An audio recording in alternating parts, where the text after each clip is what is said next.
Hello everybody, I'm back from Anime Expo, and here's the long-awaited, promised video of Astellia. Well, I wouldn't say it's long-awaited, I just kind of mentioned it about a week ago that I was making a video on it, and here it is. So, I'm here to celebrate my return by talking about an anime-esque game, and it was the closed beta of Astellia and what I think about it. I don't make too many of these videos, but for the first time I think it's about time that I do talk about more than just one game on this channel. And for almost a year now, I've been patiently waiting for Astellia to release, and this was the first time I got to get my hands on it, and now I was streaming it, but now it's time for me to show you on YouTube what I experienced. Astellia is a Korean MMORPG being localized for the American and European servers. Normally, I'm not one to buy into these types of games as they typically have massive pay-to-win, gender lock on classes, and extreme grinds. However, when I was told about Astellia, the developers gave me a walkthrough of their vision for the game in the American and European versions. Apparently, these international versions of Astellia will be receiving a large set of changes that differentiate it from the Korean release, which give it the look and feel that I've been waiting for. Due to the changes promised to me, I kind of became interested, and I've always wanted to find a chill game to play with the community. Majority of the games we pick up are really competitive or versus games, but one we can play in co-op and in mass, and it's something for us all to try together and something new. And yeah, not everyone's going to be interested in that, but for those who are, I just wanted to share my experience and love for these types of games. Now, I'm not too picky on an MMO's battle type mechanics, just as long as the game overall has something for us all to do.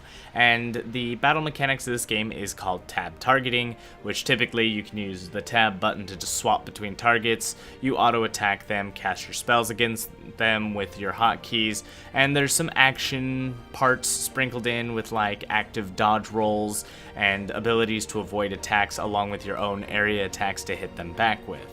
For an MMO, the game is pretty standard. You got your quests, your mounts, more quests, and dungeons. The one thing Astellia has unique for it is the summons known as Astels. Similar to pets from other MMORPGs, the Astels are summoned creatures that fight alongside you. Each Astel has their own classes, their own rank, and elements along with unique abilities. You can summon up to 3 at any time, but the more that you have out at once, the more summon power it will drain per second. Astels not only have their own auto attacks and abilities, but you can also command them to use special attacks or spells, and they also have a combo spell. When you use a specific ability, they will use one of theirs to combo alongside yours. Astels have their own level, their own grade, and stats, which alter how you play with them. You can also equip them with gems to increase their stats further. It's a pretty in-depth system, as you can not only take advantage of their active powers, but a deck setup as well. The Astels are presented as cards, and each card can be found and improved while also having specific benefits when combined with other Astels in your deck. You can have 8 selected for the deck, and that can be swapped out at any time, but it'll provide benefits based on the combinations and overall grade of each Astel. As for your character, the equipment system is pretty basic. You have 1 weapon slot and 1 armor slot. You also have 4 jewelry slots to increase your stats. Each armor and weapon come with an aesthetic change. The jewelry slots do not. So you can expect your character to change with each new armor or weapon you equip. You can also upgrade and evolve all weapons, armor, and jewelry to increase its stats alongside your character. Once it reaches that certain rank of upgrade, you then evolve it into a superior version of itself. The 6 main slots of equipment all come with additional jewel slots inside of them, where you can socket jewels to increase the weapon or armor or even jewelry further and above and beyond what you can already do. That part gets pretty intense. On top of that, you get 2 treasure slots, which are like these incredibly rare drops that if you find them from a dungeon, they just give you a specific benefit. And then you also have costumes, which will not provide you with any kind of stats, but instead just change your weapon or armor to look a specific way. Dungeons are slightly unique as they grade you based on how well you do. Not only can you find unique items during the run on regular mobs, but there's a list of rewards for you to achieve at the end once you defeat the final boss.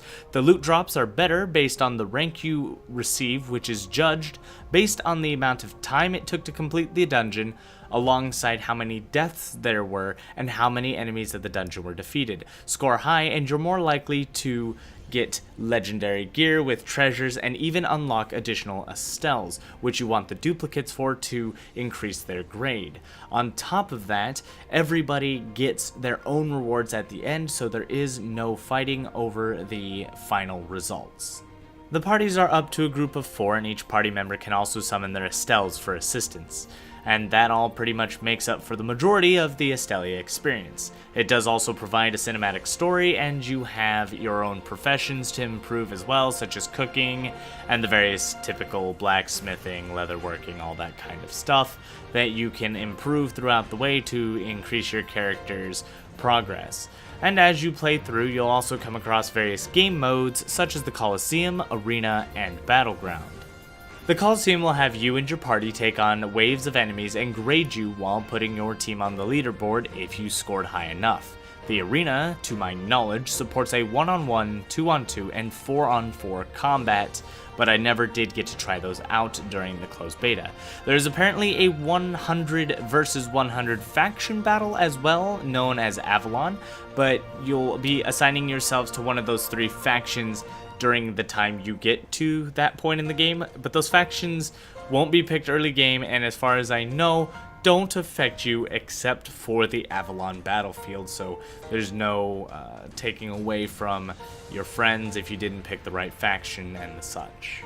All in all, this seems to be a solid MMORPG from my experience, but it is still under development. They're working hard to assure the game is in a good shape before it's released to the US and to the EU servers.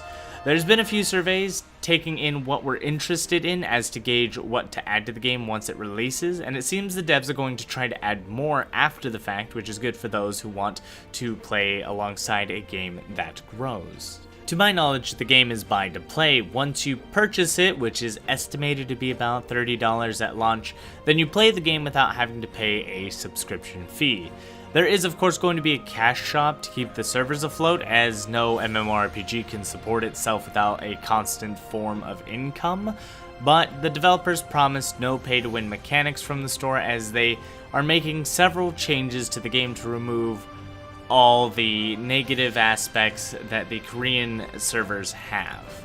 A few criticisms that are being thrown around right now is that there is a ticket system for the dungeons. The Korean version limits how much you can farm the dungeons by capping you with tickets that replenish over time, or you could pay to get them back faster. The developers promise that they will be removing the ability to purchase tickets and instead add a free method to replenish the tickets via certain repeatable quests or NPCs. Overall, I'm excited for Astellia, and I want to share my interest in the game with all of you. The game doesn't launch for a few more months, and they'll be having a second closed beta test, which will contain the cash shop and test the PvP portion of the game. You can snag some free codes from their Twitter or Discord, or even find a game website that'll be handing out the codes, and if I have any, I'll be sure to let you know. If you want a guaranteed spot, they do allow you to get in through a pre-order of at least their second tier to get a closed beta phase 2 code, or the top tier will also give you one.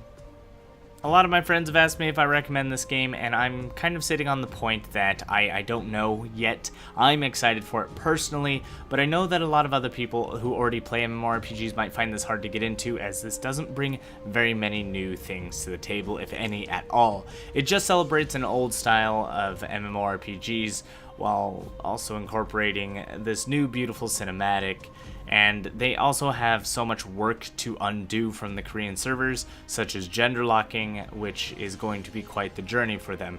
They only have 2 of the classes done, which is warrior and assassin, and they'll be the only 2 done until the release of the game, to which they'll continue to work and release. If you make a character that is gender locked, they did promise to provide free gender swap tickets so that when the time does come, you can swap your character over. For example, I'm likely going to be playing a mage on release, and I will probably have to play as a female until they release the male version. It does take a lot of effort, so I understand this kind of thing, but it is a turnoff for a game. But being that they are promising to remove it, it keeps my interest, and I'm very excited to see where they go with it. I mean, you have to imagine that they have to make a unique armor set for each armor piece and, well, I don't think weapon, but just the armor piece at least. They'd have to make a unique armor set and visual, and that's a lot of assets to add. On top of that, I'm not sure if they're gonna make new like animations for casting spells, as it's kind of really feminine when you do it as a mage. Obviously you are a female, and that's the way the Korean servers expected you to play. So the fact they're doing all this, making massive changes, I'm very excited, and I want to play this, but I wouldn't say that I recommend it yet until I get my hands onto the second closed beta. So hopefully you guys liked what you saw. If you didn't, let me know your concerns. I will be streaming it on the closed beta for whenever that one comes out. That one's not even announced yet, but I'm very excited to see how this game works. The Estelles were very fun to collect. Everything was a decent time, and even though it wasn't super fantastic and new, I found myself wanting to play this game, even though I know the whole account was going to be wiped because of it being a closed beta. And that's the thing that got me and made me realize I really am interested in this game. So thank you all for watching. If this got you interested in Astellia, please join me in Discord. I would love to have a group of friends to go into this game with. Thank you all once again, and as always, good game.